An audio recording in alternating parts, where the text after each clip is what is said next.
What's up? In this video, you're gonna learn what I call the 3 pillars of mindfulness. These are the 3 frameworks that I teach clients and that I take myself through every single day when I am applying journaling, when I'm applying meditation, when I am working with a client, when I am working with a therapist, or working with a coach and mentor myself. These are 3 simple pillars that allow you to really break it down into a little bit more of a pragmatic level so that you're looking at your thoughts, your actions, and everything in between, either in a reflective manner, in a present manner, or in a visualizing manner. And so you'll learn different exercises that you can utilize within each one of those. If you are new to the channel, my name is Paul Klingen. I am the founder and creator of the E4Fit method, where we take clients through training, nutrition, recovery, and mindfulness program that is holistic and unique to them and really help them level up so that their health and their fitness amplifies whatever it is that they are doing from a career standpoint, family health standpoint. And so this is stuff that I have picked up from peak performance coaches, stuff that I've picked up from therapy, stuff that I've picked up from my own career development, from as a yoga instructor. And I think it's something that you'll be really helpful in helping you understand how you can utilize at a tactical way your meditation or journaling to amplify whatever it is that you're doing at a physical level. All right, so let's dive into the 3 pillars of mindfulness. And this one's gonna be pretty straightforward. You've got 1 pillar, reflection, 2nd pillar, present moment, 3rd pillar, visualization. So if you were to think about these, this is looking back, so into the past. This is obviously right here, right now, you watching this video. And then visualization is looking forward into the future. So let's break down each one and how you can utilize them in your meditation, in your journaling, and in any other processes that you do to gain more awareness. All right, so reflection is something that I like to start with anytime I'm journaling or anytime I'm meditating. And it's really the process of looking inward or looking backward. So you're going to reflect and really do a personal audit on how you're feeling, how you were feeling in a situation in the past day, in the past week, in the past month, the thoughts you were having, the actions that you were taking, and ultimately what those outcomes led to. And so when you can do this more consistently at a daily level, even at an hourly level, and just be really aware of, all right, what is driving the current present moment feeling that I'm experiencing, then you're going to be able to, almost like bumper lanes, kind of bowling lane, be able to self-assess and self-correct more quickly. But if you don't have a personal audit, just like if you only audit your business or you only audit your taxes or do your taxes once a year, well, it's very easy for things to get out of control. But if you can make this a personal thing that you do at a daily level, whether that's in the evening and reflect on everything, or the morning before you go into your day being like, man, how am I feeling?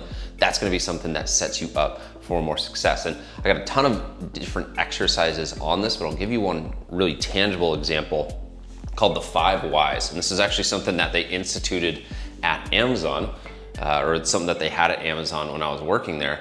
But really, it's the process of just getting deep and asking why. And it's something that your 4-year-old might do with you as well when you're sitting in the car and they're asking this seemingly simple question, why are people this way? And then they just keep asking why, and all of a sudden you get some really deep answer that you weren't expecting. But there was a time when I was doing an advertising campaign and $50,000 spent, we'll just say it's spent and it wasn't supposed to spend. So I had to do a 5 why assessment. Well, why did $50,000 get spent? Well, campaign didn't turn off. So the campaign was still on. Why was the campaign on? Well, because someone, maybe it was me, I can't remember, maybe it was me, maybe someone on the team didn't double check it. Well, why wasn't it double checked? Well, because the Salesforce wasn't updated. So Salesforce wasn't updated on the end of the 2 people in charge of the account. Well, why wasn't that updated? Well, there was a meeting that was supposed to be scheduled, but that meeting was missed. Why was that meeting missed, right? And you get all the way to the bottom and now you're able to identify, well, this is a step, or this is a step, or this is a step that ultimately was the root cause of the campaign being on. Yeah, the $50,000 was terrible, but now in this reflective process, you can go back and save bigger problems down the road. So then when you're taking your mindfulness through the 2nd pillar of basically being present, then there's a bunch of different opportunities and exercises that you can do within that. So I'm gonna list off just 4 that I really love to use both personally and with clients, but mantra is gonna be something that you're repeating to yourself almost to get you in pocket or get you in the zone or get you in rhythm of whatever it is that you need to do. So a mantra could be something like a quote that you repeat to yourself as you get ready to go and present, or a quote that you repeat to yourself right before you go and do something really hard. I'll give you a good example of one that a client used to have when he was running. I did the impossible yesterday. So every time he would go and run, he was doing a further run. And so repeating to himself over and over, I did the impossible yesterday, I did the impossible yesterday, I did the impossible yesterday. That became something that was empowering and keeping him in that present moment and keeping him focused on the task at hand. One that I did when I was running a half marathon a few years ago, I would consistently just yell out loud, good. When my knees hurt, good. When I was going up a hill, good. And I would just say, good, good, good. And it just kept my mind focused on, you know what, this hurts, but this is good. This is a lesson. This hurts, but this is good because someone else is gonna quit and I'm gonna pass them. This hurts, but this is good. Or this is hard, but this is good because I'm gonna grow as a person right here. And so that's what a mantra can be, keeping you in that present moment. And then we have affirmation statements. That is really I am. So if you caught the video around identity, this is where you're spending a lot of time doing that. And this is really where it's really powerful. If you are, we'll just keep with this marathon example, trying to run a marathon and you got your workout plan, well, at the core of that, I am a marathoner. That is who you are, who you currently are today. So you'd say, I am a marathoner. Behind you on this camera that I'm looking at right now, I've got all my goals and they're all flipped to be I am statements. So rather than saying, I'm someone who goes on 7 dates with my fiance every single week, or I'm someone who hangs out with my friends X amount of days, or I'm someone who grows my business to X amount of revenue.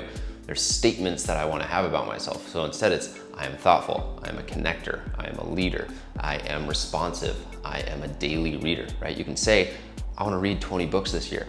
I know I need to read 10 pages a day, but at the core level of that is that affirmation of I am a reader. I am an avid reader. I am someone who brings him a book with me. No matter where I am, wherever I go, I've got a book with me. So then we got breath work. And the way to think about this one is breath work is something that is always going to happen in the present moment. You're never not breathing in the future, you're never not breathing in the past, and it's something that can always bring you back to the here and now. And I wrote down these numbers because these are breathing patterns that I like to teach people, especially when you get really elevated and you get in your sympathetic and you get very nervous, or you get basically to a state to where you need to calm yourself down regulate your heart rate. Anytime you exhale longer than you inhale, you stimulate your parasympathetic nervous system.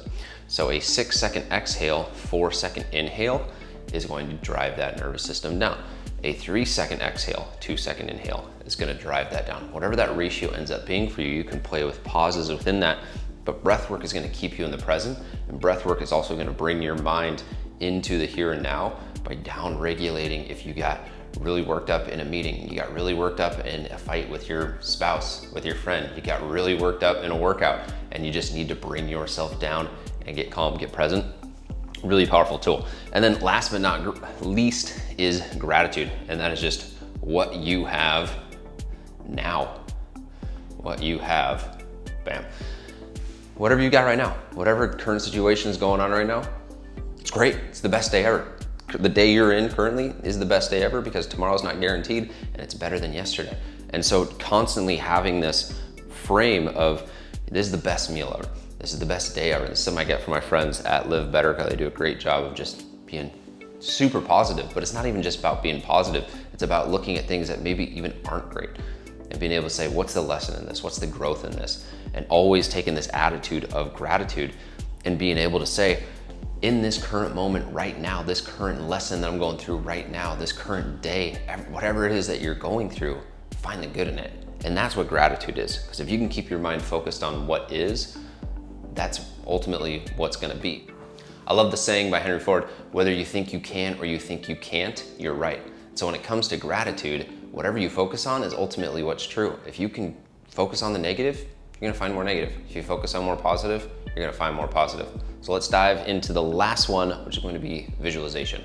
All right, so last we got the visualization, and this is the process of using your meditation, using your journaling to see yourself being successful in the future, to see yourself failing in the future and creating a contingency plan, to see what that big long-term vision is for yourself and getting really inspired by it. And so with success, a way that I really like to splice this one up is into the 5 senses. So what does it sound like? What does it taste like? Who are you with? What are you wearing when this success happens? So as you cross the finish line of a marathon, what sounds are you hearing? As you get that promotion, who's calling you? What's the voice that you're hearing? Is it on your cell phone? Is it on your Zoom? Is it wherever? Are they talking to you in person? What are you wearing, right? What does it feel like, right? In your hands, what does it feel like within your body to step into that success, right? If you can already have felt it and experienced that success before, it's going to feel a lot more calming. You're not going to feel as disconnected when I like to think about it almost like a quarterback going to the Super Bowl. The more that they can put themselves in that situation, even though they've never been to a Super Bowl before, the less foreign it's gonna feel, the more comfortable you're gonna feel. So visualizing success, it's kind of tied to the vision, but I like to call out that 5 senses example. Then failure, and this is one that I actually got from someone that I interviewed on my podcast in the Seattle area. He's a neurosurgeon, which is crazy. And he was talking about visualizing failure. And that's when I added this to this training. But visualizing failure is basically saying not everything's gonna go right. And that's okay. But if you can visualize something going wrong and then how you're going to respond to that situation, then you have a game plan when one of the 2, 3, 4, 5 options happen. So what he was saying is he would visualize something going wrong in the brain as he's going through and doing surgery. But then after that, what is step 1, 2, 3, so that when he does run to that situation, it's not panic, it's not reactive, it's okay, I've been here before, I need to do this, I need to do this, I need to do this, right? It's just like if you're driving somewhere and a road is out, okay, how do I go a different direction? If someone's gonna get in an argument with their spouse, with their friend, but they've gone through this visualization, like, all right, this is gonna be a tough conversation. How am I gonna handle this? All right, I'm gonna do boom, boom, boom. I'm gonna take a breath. I'm gonna say listen, and then I'm going to respond calmly. Bringing it back to a gym setting or a workout or nutrition side, you could say, all right, I wanted to use the squat rack. Some dingleberry is using the squat rack to do bicep curls. What's my exercise or 2 exercises after that so I can still hit a squat pattern, still go hit legs, all right? Maybe you wanted to get a certain thing for food, but all of a sudden you're out for food and you don't have any groceries. Well, what are the 1 or 2 things that you can do that are quick, easy, and available for you, right? It's all just planning for, all right, this doesn't go well. You don't want to just fall back and revert back to a poor system. Put a system in place for failure and visualize yourself going through that. And last but not least, vision. There's no big one for this, but the more that you can make it feel real, the more that you can just say, all right, that's a big goal, and then 10x that, right? That's gonna be something that's so much more compelling when you look at identity, beliefs, action, and vision. Again, if you just got a goal of running 5 miles or losing 10 pounds, again, that's not to poo-poo it, but create a big vision that's inspiring. Create a vision board. I think that's one thing that actually you could do very tangibly with this, a vision board where you put pictures, you put items that are up on this board and you see that every single day, right? That's a form of visualization. Then when you go and meditate, see that in your mind's eye. Then when you go and journal, write out what it's gonna look like. Really cool exercise for that is to say 1 year from now, and then ask yourself, what does that look like, right? This is something that I like to call the perfect day journal. This is something I'll have people go through. What does your perfect day look like? What time do you work out? What time do you have breakfast? Who are you having dinner with? What are you doing for work? The more clear you can be on that, then you can work backwards from what it is that you're at currently, and you've got a clear map to that bigger vision. So that is the 3 pillars of mindfulness. Like I said, I've got several trainings, specific exercises to visualization, to being present, to reflecting.